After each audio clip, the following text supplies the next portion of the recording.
Pessoal, beleza? Tudo bem? Tudo jóia com vocês? Voltamos aí para mais uma aula nossa aí do nosso CHC, o nosso curso de História completo, voltado para concurso, vestibulares e também para militar, Enem, seja o que for que caia o conteúdo de História. O e-mail historiacom1@outlook.com, Facebook Isto Sai, o celular para mensagem, é o 3291650267. Como você pode olhar aqui do lado, resumo Bombeiro Pernambuco, né? Os principais temas, né? Um resumo, né? Porque o tempo é curto e, infelizmente, eu não posso gravar uma coisa mais detalhada para vocês, porque além de vocês, eu tenho também pessoal do Bombeiro MG, ESA, SPSEC e entre outros concursos, como Enem, entre outros, beleza? E também quero atender outros, como PM Rio Grande do Norte, entre outros.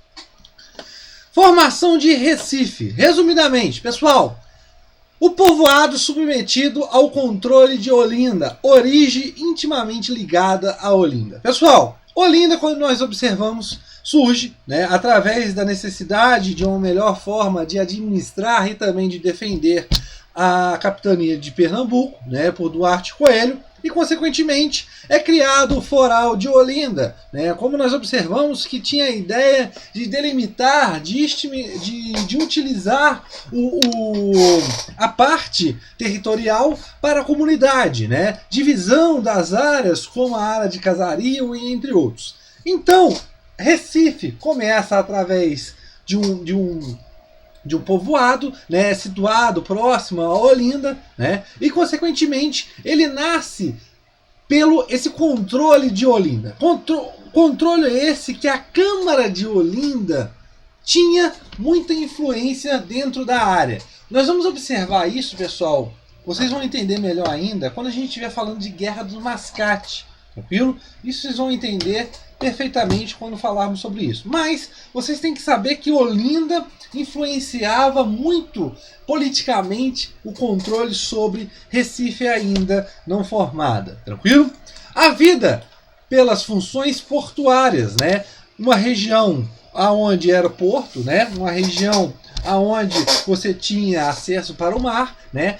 Entre suas funções portuárias, sua função marítima. Então nós vamos observar um intenso convívio de Recife com as relações marítimas, tranquilo? Pescadores, marinheiros e tudo mais, ok? Chamado de Arrecife dos Navios, tranquilo? Tinha a incumbência também, pessoal, de abrigar as embarcações, tirando elas dos mares agitados do ancoradouro de Olinda. Ou seja, para ela não se virar, né, para o açúcar não cair dentro do mar, eles se refugiavam nessas áreas, nessa área da Recife, né, para ficar ali mais tranquilo e tudo mais, ok? E essa área foi cada vez mais ganhando mais importância, principalmente que nós vamos observar com a chegada dos holandeses. E cercada pelo mar e cana. Então é muito comum se falar que Recife era movido através desse cercamento entre o mar e a cana, né? Ou seja, a atividade portuária com a atividade econômica naquele momento, a extração da cana-de-açúcar. Tranquilo, pessoal, da produção do açúcar. A economia açucareira. Os holandeses, professor, os holandeses invadem o Brasil e tomam Recife e Olinda, né? Que é até Olinda. E Maurício de Nassau forma sua cidade mauriciana, né? Na urbanização, no alavancado urbanístico de Recife. Mas, professor, eu sei que os holandeses eram participantes de Portugal, no comércio de açúcar. Por quê? Os holandeses refinavam o açúcar brasileiro, o açúcar português, nesse caso, né? Refinavam o açúcar, faziam o transporte e ainda mais faziam a venda desse produto lá na Europa e lucravam e muito. Exatamente isso. Os holandeses eram parceiros de Portugal, né? Portugal detinha esse comércio do monopólio da produção, né? E os holandeses ficavam com esse segundo plano de refino, transporte e abastecimento da Europa, tranquilo? É um segundo plano que dá mais lucro, né? Mas o que nós temos que entender? Por que a Holanda invade o Brasil? Isso nós vamos ver quando estiver falando de invasão holandesa. Mas mais resumidamente aqui, acontece no período da história de Portugal em que o rei Dom Sebastião morre. Morrendo o rei, você procura os seus descendentes, o filho, né? Mas só que não tinha filhos o rei Dom Sebastião. Então há um problema na sucessão da coroa portuguesa. E nesse momento entram vários sucessores, várias pessoas que são indicadas para a sucessão da coroa portuguesa. Né? E um desses caras, né, que estava na linha aí para competir com a sucessão, né, para pegar a coroa, era o rei da Espanha. Tinha gente de Portugal? Tinha, mas o rei da Espanha é o rei da Espanha. É um cara que tem mais prestígio, poder político, né? Então ele consegue pegar esse poder. Mas o que nós temos que entender? O que tem a ver isso com a Holanda?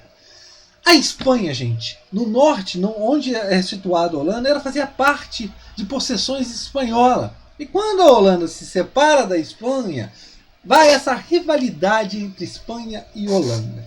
Quando a Espanha pega também a coroa portuguesa, ou seja, a união da coroa portuguesa com a coroa espanhola, a chamada União Ibérica, os holandeses viram o quê? Inimigos também de Portugal, porque eram inimigos da Espanha. E, consequentemente, invadem o Brasil holandês, né? O Nordeste holandês, tranquilo?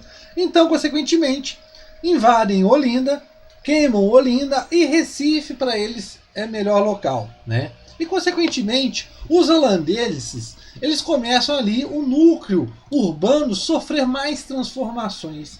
Ou seja, começam a planejar ruas, pontes, como por exemplo em 1646 a Ponte Nassau, né? O plano de Pieter Post, né? Um dos arquitetos que veio junto com os holandeses, né? Para essa implementação dessa expansão urbanística, né? Então Recife se desenvolve e muito no período de um cara que governou o Brasil holandês, o Conde Maurício de Nassau, né? Ele que ficaria incumbido aqui no Brasil, né, nos intuitos da Companhia das Índias Orientais, né? E nesse momento, Maurício de Nassau é aquele que vai governar o chamado Brasil holandês, tranquilo? E, consequentemente, vai desenvolver e muito a cidade de Recife. Mas beleza, nós temos a chamada restauração pernambucana, que nós vamos ver melhor, sim, que vai ser a expulsão desses holandeses do Brasil, né? Até aqui nós temos, até como os historiadores dizem, né, a primeira formação, né, de um exército brasileiro, né, um sentimento de pertencimento, né, a determinada região, uma pátria, uma nação, né, um território, porque vai se unir tanto colonos como escravos, índios, para a expulsão desses holandeses. Tranquilo, pessoal? Quais motivos foram, professor? Calma, vou explicar isso quando estiver falando de invasão holandesa, beleza? Mas o que nós temos que observar? Após a retomada, a expulsão dos holandeses, o que se observa? O maior desenvolvimento ainda de Recife. Muito incumbida, principalmente pelo comércio e pelo seu porto. Há uma importância muito grande, gente, na escoação da cana, né, nesse comércio. E o porto é essencial naquele momento. Tranquilo, pessoal? E, consequentemente, esse grande desenvolvimento de Recife vai levar até a rivalidade com Olinda. Isso mesmo, Olinda que submetia em seu controle a região de Recife. Tranquilo, pessoal? E o que nós observamos nesse momento? Uma revolta, um conflito, que é a chamada Guerra dos Mascate, ou também chamado de movimento nativista. Vocês podem observar o movimento nativista chamado de Guerra do Mascate. É a mesma coisa. Por quê? Movimentos nativistas são aqueles movimentos que ocorrem dentro do Brasil colônia, dentro do período chamado de Brasil colônia, aonde tem a intenção não de separação da coroa portuguesa, mas sim de que conflitos internos entre colonos ou conflitos entre abusos da metrópole. Então, você tem os movimentos nativistas que não tem a ideia de separação. Guerra dos Mascates, que nós vamos observar, é o movimento nativista. E aqueles movimentos chamados de separatistas, e Confidência Mineira, e entre outros, que nós vamos observar como a pernambucana. Tranquilo, pessoal? Então, você observa que Recife cresce, se desenvolve economicamente e começa a fazer frente a Olinda. Até o ponto em que, em 1827, se torna capital da província. Ou seja, 1827, já estamos aonde? No contexto do Brasil Império.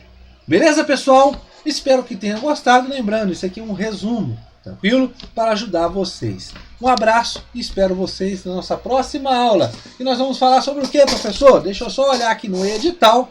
Nós vamos falar sobre a presença holandesa e o governo de Maurício de Nassau. Beleza, pessoal? Resumidamente. Obrigado, galera, e valeu!